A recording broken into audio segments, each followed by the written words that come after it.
नमस्कार मित्रांनो, मराठी क्राईम स्टोरीमध्ये आपलं स्वागत आहे.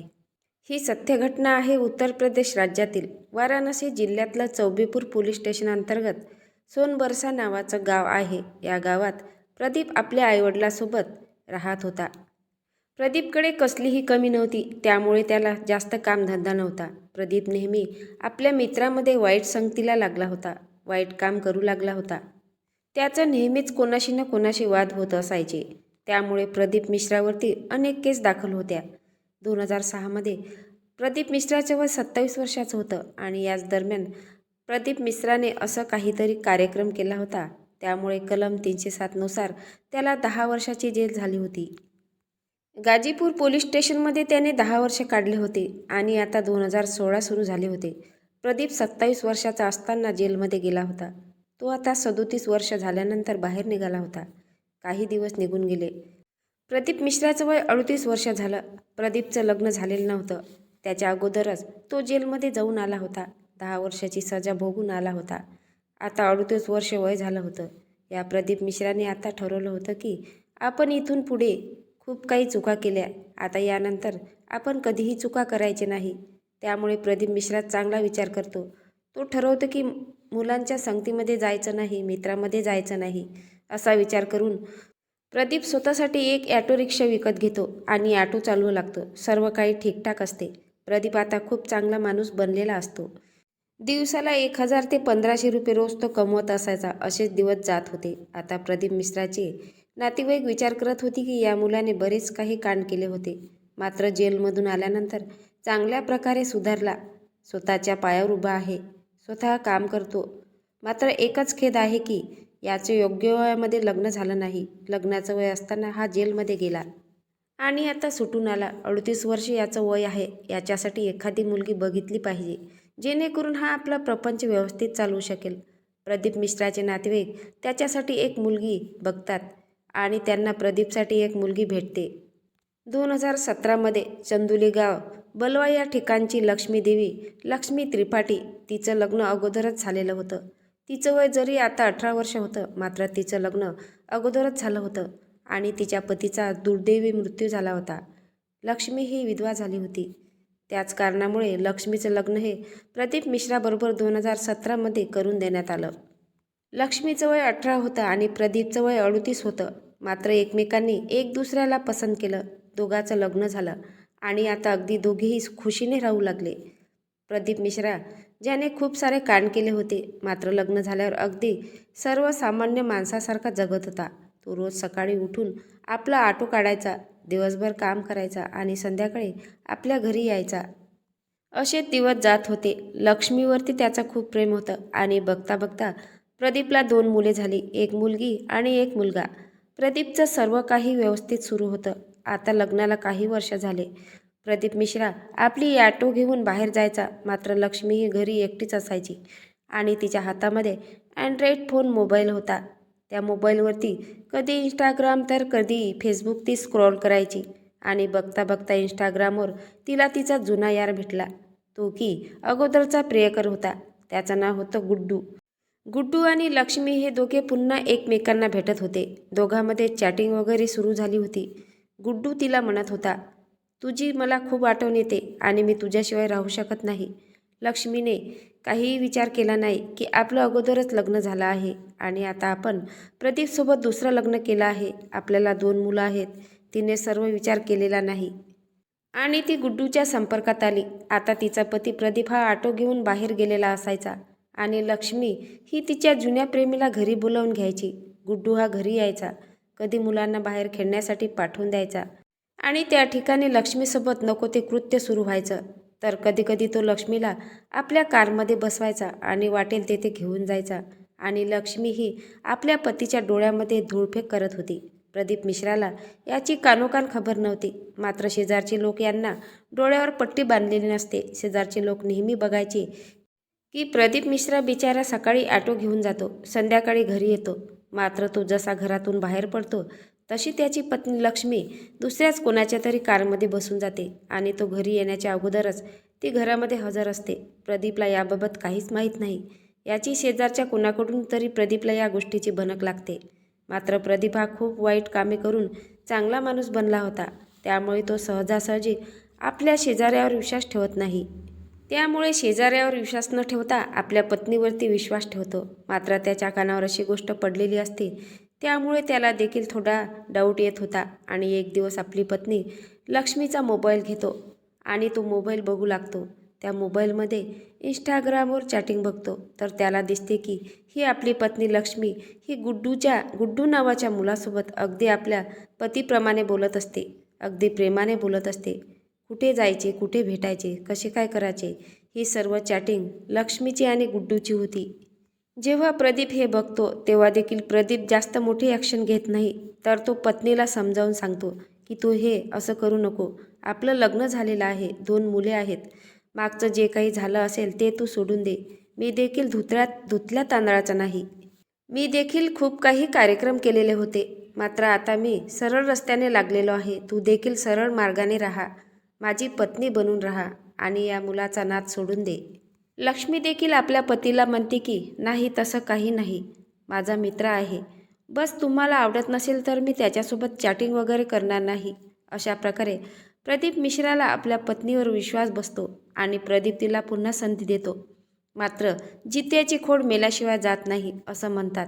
ती लक्ष्मी गुड्डूला सोडण्यासाठी तयार नसते. तिने वरवर फक्त प्रदीपला वाटावं म्हणून तसंच सोडलेलं असतं. बाकी तो गेल्यावर चॅटिंग वगैरे जशीच्या तशी सुरू असते. कॉलिंग सुरू असते, भेटणं बोलणं हे सुरूच असतं. फक्त यावेळी थोडी सावधानी घेतलेली असते. सर्व काही हिस्ट्री वगैरे क्लिअर केलेली असते. दिवस जात असतात. आता 2025 सुरू झालं होतं आणि प्रदीप मिश्राला पुन्हा एकदा लक्ष्मी आणि गुड्डूची चॅटिंग दिसली होती. आणि त्याला पूर्णपणे समजले होते की हे गुड्डूच्या संपर्कात आहे. गुड्डूला भेटते तेव्हा प्रदीपला राग आला होता. प्रदीप लक्ष्मीला समजावून सांगत होता की हे तू असं का करते. तेव्हा ती लक्ष्मी त्याला म्हणते की तू म्हातारा झाला आहे आणि मी अजून जवान आहे. तुझी आणि माझी जोडी बनत नाही. माझी आणि गुड्डूची जोडी शोभून दिसते. तो माझ्या वयाचा मुलगा आहे. त्यामुळे मला तू आवडत नाही आणि त्यामुळे मी गुड्डूसोबतच राहिले पाहिजे. तुझ्यासोबत राहून काही मजा नाही. तू काही दिवसात मरून जाशील तर मी कोणाच्या आधारावरती जगायचे. तू आता ऑलरेडी म्हातारा तर झालाच आहे. तुझे केस देखील गळायला लागले आहेत, पांढरे झालेले आहेत आणि थोड्याच दिवसात तू मरून देखील जाशील तर मी कोठे जायचे. त्यापेक्षा मी गुड्डूसोबतच जाऊन लग्न करून घेते. तू तुझ्या मुलांना बघून घे. हे सर्व लक्ष्मी आपल्या पतीला बोलत होती. प्रदीपला खूप राग येतो. मात्र तो त्या ठिकाणी शांत बसून राहतो. आपल्या मुलाकडे बघून शांत राहतो. आणि असेच 2-3 दिवस जातात आणि लक्ष्मीने जे प्रदीपला बोलले होते ते ती खरं करून दाखवते आणि ती गुड्डूसोबत एका रात्री फरार होते. आता प्रदीपला कळाले असते की ही गेली तर गेली कुठे असेल आणि त्यानंतर हा प्रदीप काय करणार. आपल्या मुलांना सांभाळतो, आपली ऑटो रिक्षा चालवतो आणि त्यानंतर आपल्या नातेवाईकांना वगैरे त्या मुलीच्या घरच्यांना कॉल करतो. लक्ष्मीच्या घरचेही तिच्यासोबत कसं तरी संपर्क साधतात आणि लक्ष्मीला समजावून सांगतात की तू आपली संपूर्ण इज्जत घालवत आहे. तुला 2 मुले आहेत. तू आपल्या पतीसोबत राहा आणि कसं तरी तिच्या नातेवाईकांनी तिला समजावून सांगितल्यानंतर ही लक्ष्मी गुड्डूला सोडून पुन्हा इकडे येते, प्रदीपकडे येते. आपल्या मुलासोबत राहू लागते. गुड्डूकडे ती 2 महिने राहून पुन्हा आपल्या पतीकडे आली होती. प्रदीपला देखील दुसरा पर्याय नव्हता. त्याचे 2 मुलं होते आणि त्या मुलाकडे बघून त्याने तिचा पुन्हा एकदा स्वीकार केला होता. असे दिवस जात होते. मात्र 2-3 दिवस गेल्यानंतर ही लक्ष्मी पुन्हा एकदा गुड्डूसोबत फरार झाली. मात्र यावेळी पूर्णपणे प्रदीप गडबडतो. त्याला समजत नाही करावं तर काय करावं. तो शेवटी चौबेपूर पोलीस स्टेशनमध्ये जातो आणि पोलिसांना सांगतो की माझी पत्नी अगोदर गुड्डूसोबत पळून गेली होती. 2 महिने राहिली होती आणि आली तर फक्त 3 दिवसातच ती पुन्हा त्याच्यासोबत पळून गेली. मी नक्की करावं तर काय करावं. आता त्या लक्ष्मीचा कसाबसा संपर्क साधतात. लक्ष्मीला त्या ठिकाणी बोलावून घेतात. प्रदीपला आणि तिला समोरासमोर बसवतात आणि दोघांची समजूत काढतात आणि लक्ष्मीला पुन्हा एकदा समजावून सांगितल्यानंतर ही लक्ष्मी पुन्हा प्रदीपसोबत राहण्यासाठी सहमती दर्शवते. पुन्हा ती आपल्या मुलासोबत राहू लागते. आता प्रदीपसोबत ती राहत होती, मुलासोबत राहत होती. मागच्या वेळी 3 दिवसात पळून गेली. आता मात्र यावेळी जरा जास्त दिवस थांबते. ती 3 दिवस नाही तर 7 दिवस पुन्हा एकदा आपल्या पतीसोबत राहते आणि पुन्हा गुड्डूसोबत पळून जाते. आता मात्र प्रदीप मिश्राला डोकं बडवायला देखील माणूस भेटत नसतो. तो यावेळी हे प्रकरण गावातील पंचायतीसमोर आणतो. सर्व लोक त्या ठिकाणी जमा होतात. लक्ष्मी गुड्डूला देखील त्या पंचायतमध्ये बोलावण्यात येते. लक्ष्मीचे आईवडील वगैरे नातेवाईक सर्व त्या ठिकाणी जमा होतात. त्यानंतर निर्णय घेतला जातो. तेव्हा प्रदीप मिश्रा हा पंचायतमध्ये म्हणत असतो की ही नेहमीच काही दिवस माझ्यासोबत राहते आणि काही दिवसांनी पुन्हा गुड्डूसोबत फरार होऊन जाते. ही माझ्यासोबत राहू शकत नाही, त्यामुळे या मुलीपासून मला तलाक पाहिजे. मात्र त्या ठिकाणी सर्वजण त्याची समजूत घालतात. यावेळी लक्ष्मीलाही समजून सांगतात. त्यानंतर लक्ष्मीही त्याला तलाक देण्यासाठी नकार देते. लक्ष्मी म्हणते की मला माझ्या पतीसोबतच राहायचे आहे. त्यानंतर लक्ष्मी हसी खुशीने पती प्रदीप मिश्रासोबत येऊन राहू लागते. 19 डिसेंबर 2025 रोजी लक्ष्मी ही प्रदीपकडे येऊन राहू लागली होती आणि ती प्रदीपला सांगत होती की आता इथून पुढे मी पळून जाणार नाही आणि आता आपण दोघेही प्रेमाने राहूया. मात्र लक्ष्मी ही 4 वेळा पळून गेली होती. त्यामुळे हा प्रदीप मिश्रा पूर्णपणे डिप्रेशनमध्ये गेला होता. त्याला कळत नव्हते की मी पहिले वाईट मार्गाने लागलेलो होतो. त्याच वाईट मार्गाने राहायला पाहिजे होते की काय? मी चांगला माणूस बनून चूक केली की काय? असं त्याच्या डोक्यात नेहमी येत होतं. तो पूर्णपणे डिप्रेशनमध्ये गेलेला होता. तो नेहमीच टेन्शनमध्ये असायचा आणि लक्ष्मी त्याला सांगत होती.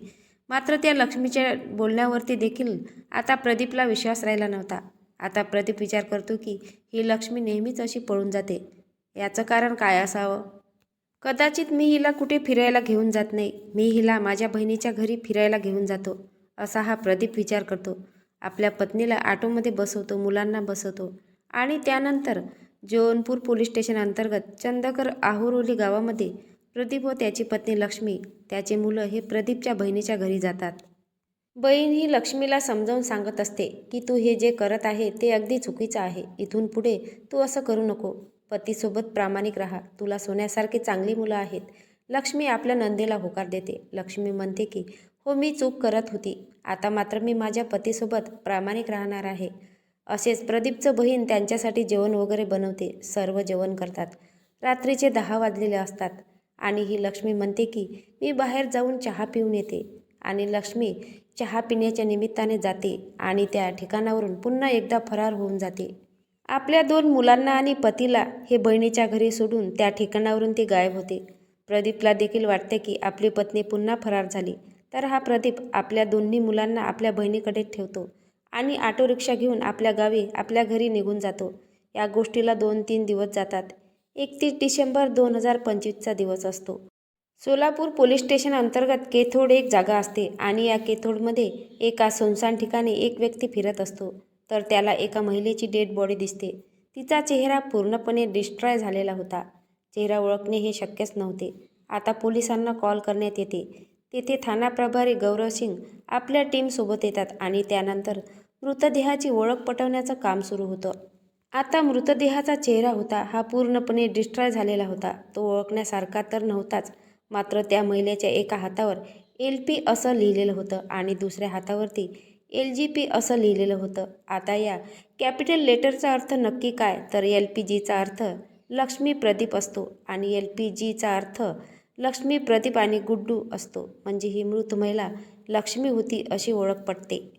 आता पोलिसांना देखील ती महिला माहीत असते, कारण तिचे बरेचसे कारनामे इथून मागे झालेले होते. तिचा पती कोण हे सर्व माहीत असतं, कारण तेथे प्रदीप मिश्राने FIR दाखल केलेली होती. आता पोलीस सरळ प्रदीप मिश्राला त्याच्या घरामधून उचलतात, पोलीस स्टेशनमध्ये घेऊन येतात आणि त्यानंतर प्रदीप मिश्राला विचारण्यात येते तू तुझ्या पत्नीसोबत काय केलं? तेव्हा प्रदीप सुरुवातीला म्हणतो की मला माहीत नाही, मी तिला माझ्या बहिणीच्या घरी घेऊन गेलो होतो. मात्र या ठिकाणावरून देखील ती पळून गेली. माहीत नाही आता गुड्डूसोबत गेली की काय, की दुसरं कोणासोबत गेली, त्याबद्दल मला काहीच माहीत नाही. मात्र पोलीस जेव्हा प्रदीपला सक्तीने चौकशी करतात तेव्हा प्रदीप तुटतो आणि आपली संपूर्ण कहाणी पोलिसांना सांगतो. प्रदीप पोलिसांना म्हणतो की साहेब, मी तरी काय करू? अगोदर क्राईम केले होते. मी आता चांगला माणूस बनलो आहे. मात्र या लक्ष्मीने मला पुन्हा अपराधी बनवले. 4 वेळा ती पळून गेली. मी सर्व काही सहन केलं. मात्र तिच्या मनामधून गुड्डू जातच नव्हता. ही मला वारंवार म्हणायची की तू म्हातारा झाला आहे, तुझे केस गळत आहे. ही मला नको ते सर्व प्रकार बघितले. तिला फिरण्यासाठी मी माझ्या बहिणीच्या घरी घेऊन गेलो. 2-3 दिवस आम्ही त्या ठिकाणी राहणार होतो. मात्र माझ्या बहिणीने देखील तिला समजावून सांगितले. मात्र जसे रात्रीचे 10 वाजले तसं ती म्हणाली की मी बाहेरून चहा पिऊन येते आणि येथेच मला गडबड जाणवली. ही चहा पिण्याच्या निमित्ताने पुन्हा एकदा गुड्डूसोबत फरार होऊन जाईल असं मला वाटलं. त्यानंतर मी तिला म्हटले की चल मीच तुला चहा पाजून आणतो. माझी बहीण देखील म्हणत होती की मी इथेच चहा बनवते. मात्र लक्ष्मी म्हणायची की नाही, मला बाहेरचा चहा प्यायचा आहे. आणि त्यामुळे मी लक्ष्मीला माझ्या ॲटोमध्ये बसवले आणि बाहेर घेऊन गेलो. ॲटोमध्ये बसल्यानंतर लक्ष्मी प्रदीपला पुन्हा म्हणू लागली की तुझी आणि माझी जोडी कशी दिसते बघ, तुझे केस गळत आहे, तू म्हातारा झाला आहे. अशा प्रकारे उद्धटपणे ती प्रदीपला बोलत होती आणि या गोष्टीचा प्रदीपला खूप भयंकर राग आला. कारण त्याने इतक्या वर्षापासून राग हा मनामध्ये दाबून ठेवलेला होता. तो केव्हापर्यंत सहन करणार. आणि त्यामुळे प्रदीप विचार करतो की आता रात्रीची वेळ आहे, सुनसान रस्ता आहे आणि त्याच्या डोक्यामध्ये एक विचित्र प्रकार येते. आणि त्यानंतर रात्रीचे 12 वाजलेले असतात. केथोड गावामधील एक सुनसान इलाका असतो. त्या सुनसान इलाक्याजवळ तो रिक्षा उभी करतो आणि पत्नी लक्ष्मीला सांगतो की आता रिक्षामधून उतर. ती रिक्षामधून ती जशी उतरते तसा तो दुपट्ट्याने तिचा गळा आवडतो आणि त्यानंतर तिची ओळख पटू नये म्हणून तिचा चेहरा पूर्णपणे डिस्ट्रॉय करून टाकतो आणि त्या सुनसान इलाक्यामध्ये तिचा मृतदेह लपवून ठेवतो आणि तेथून सरळ आपल्या घरी निघून जातो. प्रदीप मिश्रा पोलिसांना म्हणत होता की मी फक्त एकच चूक केली, तिची ओळख लपवण्यासाठी तिचा चेहरा तर डिस्ट्रॉय केला, मात्र तिच्या हातावरचे टॅटू हे जसंच तसंच ठेवले. मी ते देखील मिटवायला पाहिजे होते, जेणेकरून मी सापडलो नसतो. प्रदीप मिश्रावरती गंभीर कलमांतर्गत गुन्हा दाखल करण्यात आलेला आहे आणि त्याला जेलमध्ये पाठवण्यात आलेलं आहे. मात्र लक्ष्मी आणि प्रदीपला जे 2 मुलं होते ते पूर्णपणे अनाथ झाले आहे. त्याच्या डोक्यावरून मातृतेचं छाया हरपलेलं आहे. मात्र आता बापाची छाया देखील या मुलांच्या डोक्यावरून गेलेली आहे. तुम्हाला या घटनेबद्दल काय वाटते नक्की कमेंट बॉक्समध्ये सांगा. नवीन असाल तर चॅनलला सबस्क्राईब करा, लाईक करा. भेटूया पुढल्या व्हिडिओत. जय महाराष्ट्र.